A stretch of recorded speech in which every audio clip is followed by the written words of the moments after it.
not the Ukrainians are the left, but whatever. And Russia is obviously the much larger country and the one that invaded, that crossed the border first here, and they are the aggressor in the war. So it's, as far as the narrative goes, it's easy to justify sticking up for those, plucky defenders, which is, I was actually surprised, but I shouldn't have been, right, when I went to Oxford and lost that debate. That was who was, it wasn't, not that they were leftist, but they're liberals, or progressive type, college kids. And they're just totally on the side of Ukraine. And in fact, the question of the debate was, this House would rather go to war with Russia than lose Ukraine. And I thought that was just the most ludicrous thing in the whole world. That's not even debatable. They've got H-bombs, 7,000 of them. And we're not having a war with Russia. I don't even know what you're talking about. And then I should have made my case better, because they did not like me or my case at all. They were so just staunchly for Ukraine that they were willing to support that they think that Britain should get into a war with Russia over the Donbass, which is just absurd. But I take responsibility for not framing my argument well enough. I just thought the question was so ridiculous in the first place, I would barely have to make my case. I just thought I'll just make an H-bomb joke and that'll be the end of that. I said, haven't you ever seen Threads? Have you ever seen Threads? It's like the British version of The Day After, where Margaret Thatcher gets them nuked in a war. It's like a movie? Remember The Day After from 1983 with Steve Guttenberg? Yeah. So this is the Russians version from the same time frame. Oh. And I was like, haven't y'all seen Threads? Which, of course, they haven't. They're a bunch of little kids. Well, they probably think it's that social media app. Yeah, right. The Instagram one? Yeah, exactly. We should talk about how this whole thing got started in Ukraine, because most Americans don't even realize that the United States kind of overthrew the government there. Yeah, absolutely. Twice in 10 years. Yeah. And in the Orange Revolution of 2004 and in 2014. And in fact, George Soros bragged that he had really influenced the vote toward the pro-Russian candidate in 1994. Back 10 years before that. He bragged about that in an interview with the New Yorker, Connie Brook, in the New Yorker magazine. He said, like real estate investment trusts, I make it happen with my investments, And Fun so, guy. yeah. And look, Russia and Ukraine have a long and difficult history, but the long and the short of it for our purposes is that they wanted out at the end of the Soviet Union. And in fact, even embarrassingly for the Republicans, George Bush Sr. and his government even intended the USSR to stay together. They wanted not communism, but they wanted Russia to be able to hang on to Belarus and Ukraine and at least some of the stands. But what happened was really the Russians under Boris Yeltsin overthrew the Soviet Union. The most powerful member of the Soviet Union overthrew what was left of it. And it was actually in the aftermath of a hardline commie coup in August of 1991, which failed. And so it was Boris Yeltsin who saved the day, but then ended up doing his own coup, basically, and just destroying what was left of the USSR and kicking Mikhail Gorbachev out. So why did the United States get involved in Ukraine, and why did they stage a coup?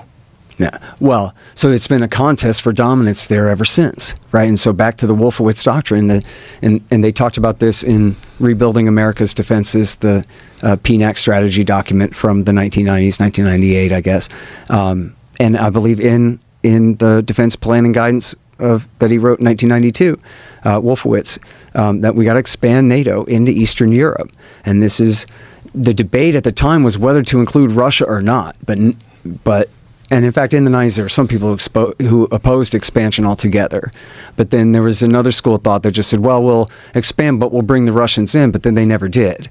And so they ended up expanding the military alliance up to Russia's border in a threatening manner and in a way that did not include them at all. And they had alternatives, like the Partnership for Peace. And before that, we still have the OSCE, the Organization for Security and Cooperation in Europe, where those had been brought up as alternatives to NATO, where NATO would be more political. This is what James Baker and under H.W. Bush and Warren Christopher under Bill Clinton had promised the Russians. So that we're going to make NATO a political organization, and we're going to have, as a security organization, it'll be the OSCE or the PFP, which will include you guys, and which was not true. They're basically, never really meant to live up to those promises. So, It's not a perfect analogy, but imagine if America had lost the Cold War from all the spending in the 1980s, and then the Soviets had come to dominate Western Europe, and then they started moving into the Caribbean.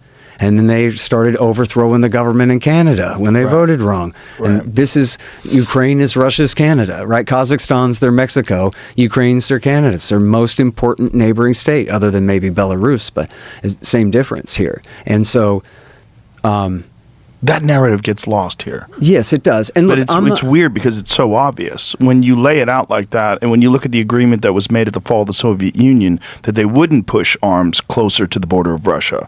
And yet they consistently did that. Absolutely. And by the way, so let's talk about that for just a second, because people dispute that and say it's not true, but it is true. And in fact, H.W. Bush gave the first promise to Gorbachev in Malta in December of 1989, that if you let the Eastern European Warsaw Pact states go, not the Soviet republics, but the Warsaw Pact states, if you let them go, we promise not to take advantage. Like, full stop, that's it, 100%. And then from there, and I cover all this in my book, Provoked, and it's even overkill on the research because I wasn't sure where to stop. So it's all there for you, where it wasn't just on February the 9th. It was all of these meetings over the course of months where the Americans, the British, and especially the Germans, but with the Americans standing right there in many cases too, affirmed to the Russians, the Soviets, and then the Russians over and over again that we're not coming, we are not going to integrate Poland, we're not going to integrate Hungary,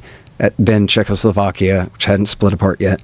And we have no intention of doing that. And that was, came from Hans Dietrich Genscher, the foreign minister of Great Britain, as well as Helmut Kohl, the chancellor, Margaret Thatcher, and John Major, the prime ministers of England, and Douglas Hurd, their foreign minister, and even Francois Mitterrand, the president of France, and along with George Bush's government, over and over again promised them that we're not going to do this.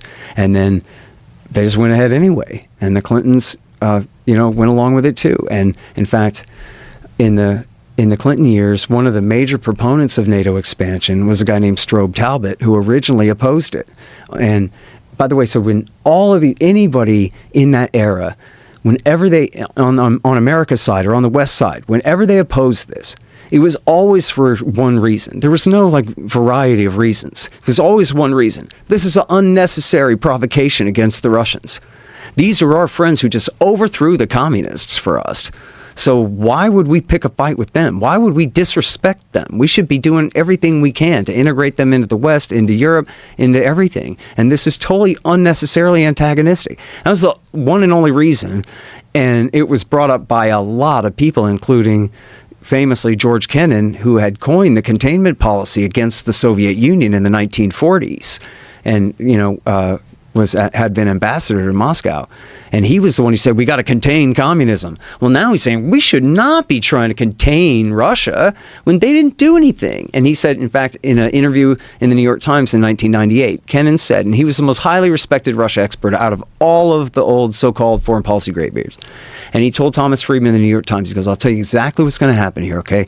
We're going to expand NATO right up close to Russia, and we're going to get a negative reaction from the Russians. And then as soon as we do, all of the people who are now telling us that'll never happen, don't worry about it, will then say, aha, see, that's how the Russians are. That's why we have to do this, which is exactly what they say now. See, the Russians are coming. That's why we need NATO more than ever before. When it was building up NATO more than ever before was what created this antagonistic relationship in the first place.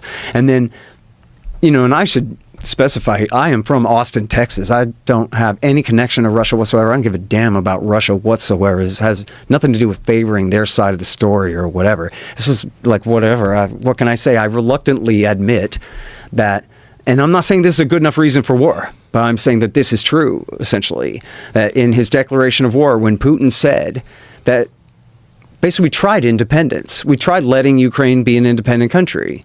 But it turns out that no, it just became a colony of the United States of America. It's totally controlled by America. So, but we're just not going to stand for that.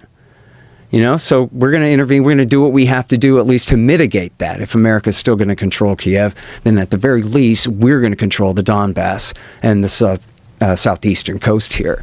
And so I'm not saying that's a good enough reason to do what he did, but I'm saying that was essentially true, that America had almost like it was a British colony, just had total sock puppets in charge of that country. In fact, there's a clip that I quote extensively. It's one of the only block quotes in my book because I got rid of almost all of them for space. But I think I have the block quote of Victoria Nuland testifying. That's Robert Kagan's wife, very important neoconservative, worked in Dick Cheney's office in the W. Bush years and everything, helped, cause all of this problem. And she goes on and on describing the level of, what can you call that, infiltration, essentially, of the Ukrainian government by the United States. That she says, we have our people, State Department people and whoever, working at every level of the Ukrainian government, throughout their police services, throughout their military, throughout their judicial branch, throughout, and out in the provinces and everywhere. We're doing everything we can to control everything that's going on in that country. And, the WikiLeaks are very beneficial on this story because they show where the Americans understand clearly, and by the Americans I mean Washington, the State Department, whatever, these guys, that they know good and well that Ukraine is deeply divided, especially politically, on questions like whether they should join the NATO alliance or whether they'd rather be closer to Russia or try to split the difference and stay out of it or anything like that. And so they say, well, so we just have to push then. We'll just have to spend tens of millions of dollars on massive propaganda campaigns, and we'll just have to make sure to support the candidates that support us and our wishes. And essentially, it's America. The book is called, sorry, I keep mentioning the book, but it's how Washington started the new Cold War with Russia and the catastrophe in Ukraine. I'm not blaming it on Kiev. I'm blaming it on essentially Bush Sr. through Joe Biden, that all of them had such a ham-handed Russia policy that it led to this. It's just fascinating that this perspective is not being discussed or wasn't being discussed when it was in the news every day.